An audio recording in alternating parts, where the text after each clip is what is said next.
The Bible is clear the reason for those gifts. It talks about for the equipping, not of the saint, but it has an S. So these particular 5 offices, if they are removed, the saint is still a saint. Notice, the Bible did not say for the making of the saint. It means these gifts don't make you born again. They keep you in the ways of the Lord.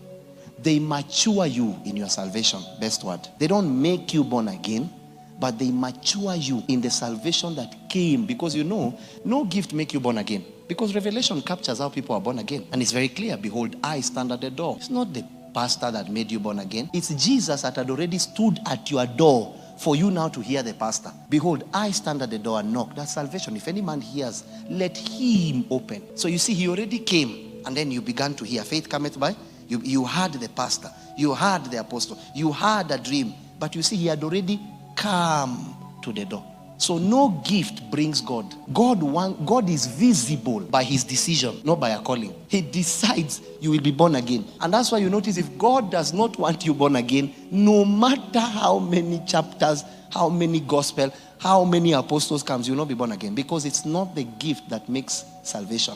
Otherwise, then it will be by works. The pastor can actually claim, yet it's not by works, but by my spirit. So it's the Spirit of God that begins to knock the inner man of the heart of a man, and he begins to convince the man of the reality to accept Christ. Then now the message of the gospel comes, either to an apostle, through a prophet, through a sound, through a song, whatever. But Christ had first come and chosen you.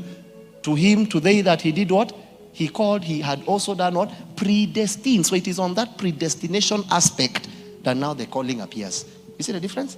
So God had already predestined you to be born again. But you see, January 2025, that was the day the calling came. You see the difference?